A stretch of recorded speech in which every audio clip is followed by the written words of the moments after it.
improvisation and pantomime. For our learning objectives, at the end of the lesson, students will be able to identify what is improvisation and pantomime and develop spontaneity and creativity. So for introduction, acting is not just about memorizing lines. It is also about showing emotions, ideas, and creativity through movement, voice, and imagination. Two important ways to practice these skills are improvisation and pantomime. Improvisation helps students think fast and be creative because they perform without a script.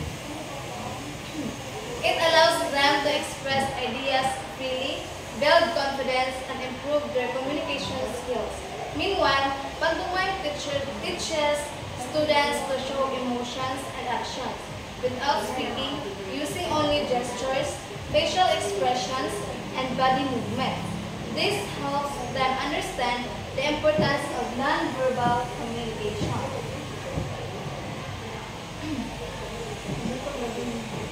So, improvisation is a form of play in which plot, characters, and dialogue are made up in the moment.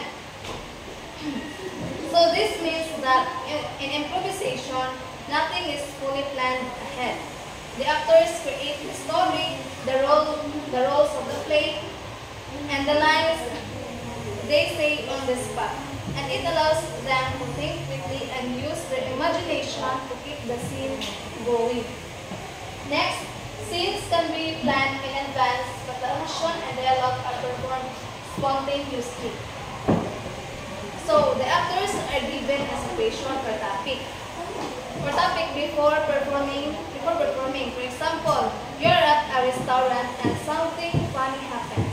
However, they still make up what they say and do during the performance. And this gives a sense of freedom and creativity while still having a general idea to follow. Next, it is different every time. So, improvisation is different every time. It means that no two improvisation performances are ever the same. Even if the actors are given the same situation, their reactions, lines, and actions will always be different. This makes improvisation exciting and unique because it depends on the creativity and quick thinking of the performers each time. So let's proceed to the forms of improvisation. In classroom setting, we have spontaneous improvisation and planned improvisation. So, spontaneous is the form of improvisation that is completely unplanned. The actors do not prepare or rehearse beforehand. They just act instantly based on a situation or prompt given by the teacher or audience. So, for example, if the teacher says, "You are trapped in an elevator," and the students immediately act it out without planning what to say or what to do. Next is planned improvisation. The situation or topic is given ahead, but the lines and movements are made up during the performance. So in this form, the situation or topic is given ahead of time. So the actors can think about their characters or setting before performing. However, the lines and movements are still made up during the actual performance and not memorized.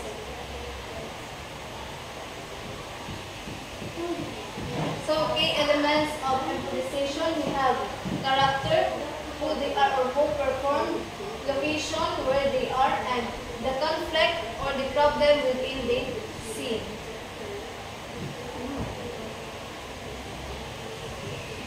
So, we have 10 improvisation rules. First, we have say yes and. So this means that agreeing with what your scene partner says or does. And then adding something to new to keep the story moving, and it helps build teamwork, and keeps the scene flowing instead of stopping it. Next is add new information. So it means that don't just judge me.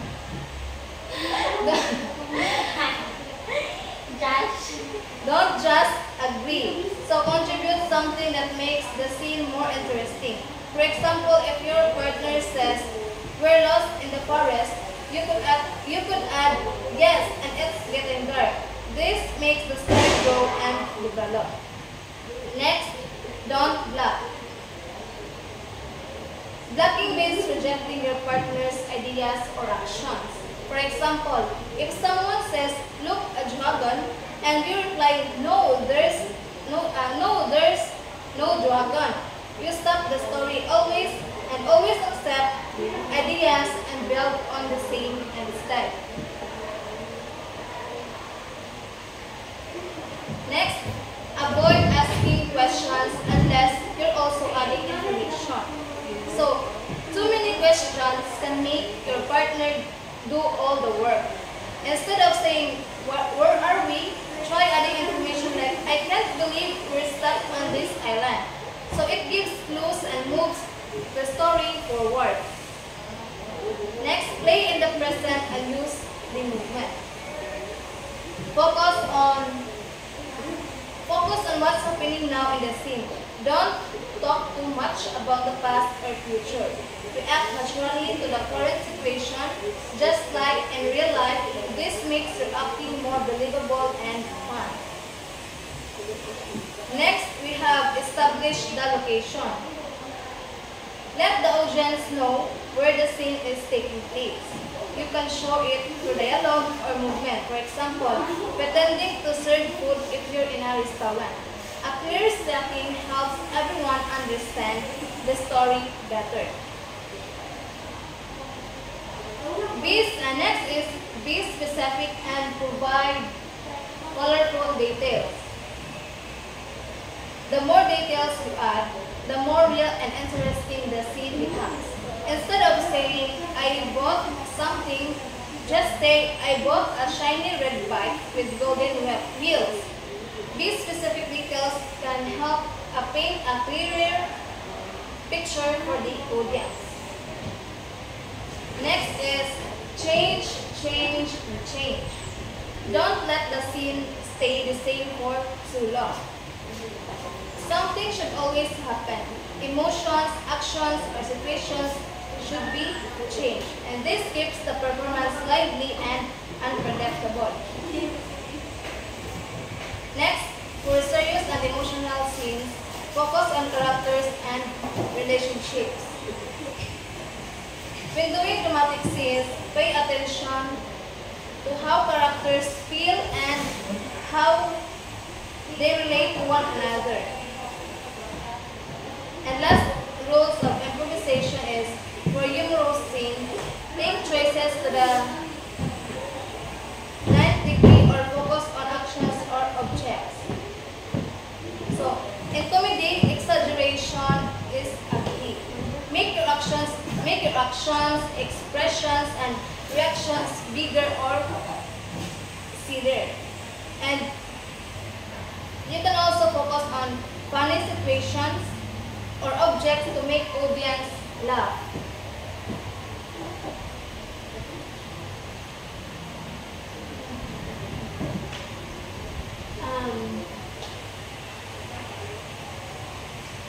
So let's proceed to pantomime. Pantomime is a form of, please read everyone. Read silently, please. Start. Now let's proceed to pantomime. Please read Kayla Mosquera. Meaning sa pantomime. Pantomime, form of theater that uses no speech and sound, expression of non-verbal communication, showing how much you can say without speaking and how much you communicate with sound. In most pieces, performers wear plain white and black clothing, white gloves, and an accented painted white face. Mime, the actors who perform pantomime. Okay, thank you, Kayla. So, pantomime is a form of theater speech and sound.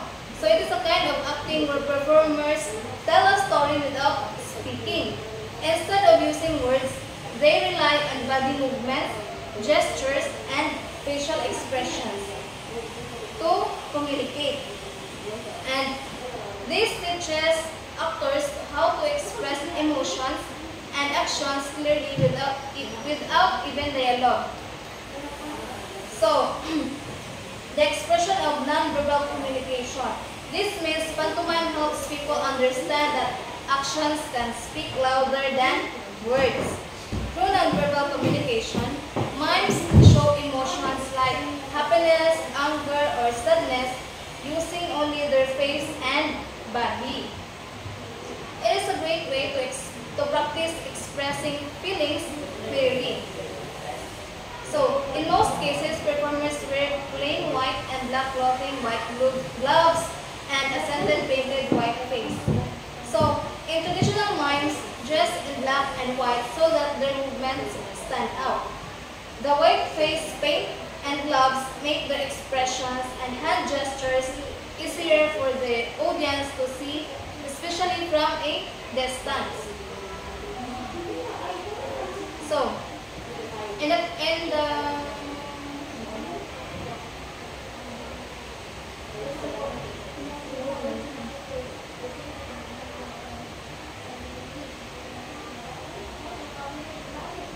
so mimes, the actors who perform pantomime. So the actors who perform the pantomimes is called mimes.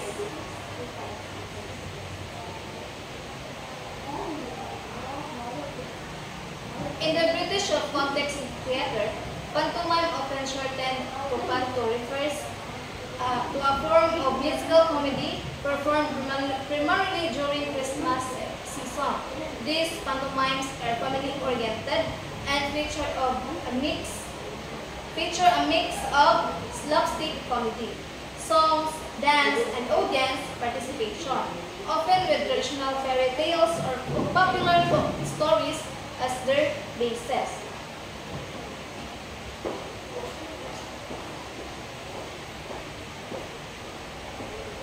So in Britain, pantomime means something a little different. It's a funny stage play with music, dancing, and jokes, often performed during Christmas. And these shows are made for families and are usually based on well-known fairy tales like Cinderella and Aladdin. So the word pantomime derives from the Latin pantomimos and pantomimos. Panto means all, while mimos and mimos refers to someone who imitates various roles. So the word pantomime comes from ancient Latin and Greek words, means imitating everything. And this shows that a mime can act out many different roles or situations using only body movements.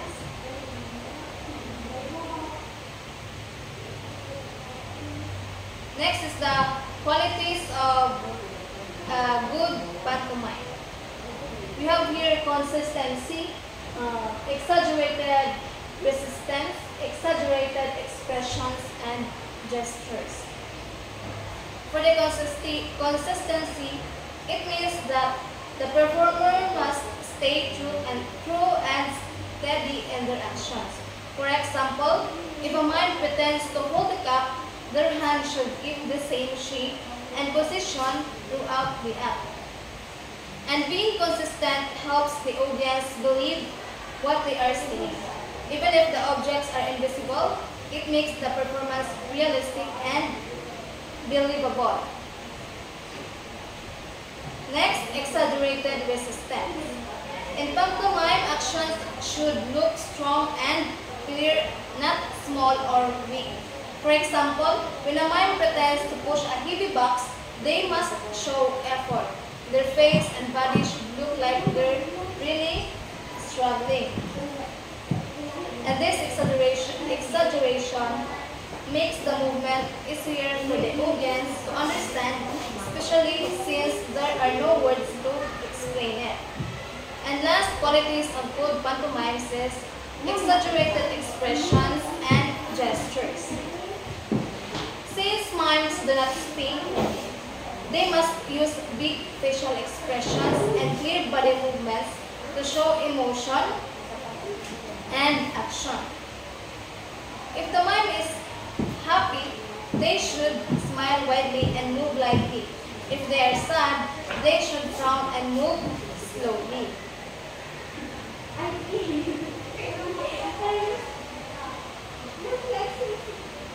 Next, we have 5 key elements of pantomime.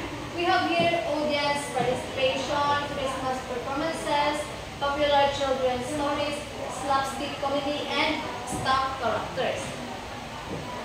So first, audience participation. In pantomime, the audience is not just watching, they are part of the show. Performers often ask audience to shout, sing, or respond to them. For example, the audience might yell, "He's behind you," to warn a character on stage. Next is Christmas performances. In British tradition, pantomimes are usually performed during the Christmas season. If the stories are not about Christmas, these shows are part of a family holiday tradition.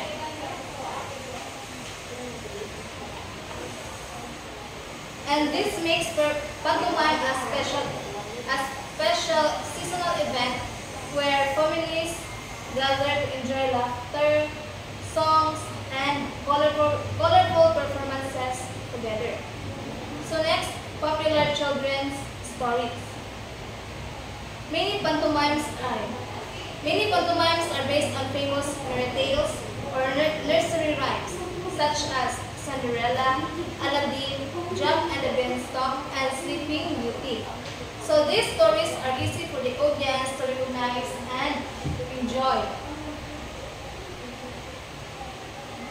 Sometimes, new funny characters or animals like a talking cat or a pantomime horse are added to make the story even more entertaining. So these elements keeps the performance family-friendly and familiar to children. Next, slapstick comedy.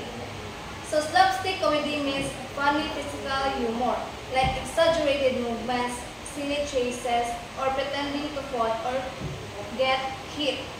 In pantomime, actors often use this kind of humor to make the audience laugh without saying a word. It is a key part of pantomime because it shows the actions can be funny and expressive, even in silence. And lastly, we have stunt characters. So these are repeated character types that appear in many pantomime plays. They make the show more familiar and fun for audiences. So some common ones include the clown, the pantomime dame, the principal boy. So the clown, it brings humor and energy to the scene. The pantomime dame is a funny and exaggerated female, usually played by men. And the principal boy is the hero of the story, that often played by a woman in a traditional pantomime. So these characters help create the unique, playful, that makes pantomime so recognizable and enjoyable. So to conclude, improvisation and pantomime are both powerful forms of performance that rely on spontaneity, creativity, and physical expression to convey stories and emotions. Together, improvisation and pantomime enrich the theatrical landscape by offering diverse approaches to performance that challenge both the actors and the audience to explore the depth of communication beyond conventional dialogue. And that's all. Thank you for listening.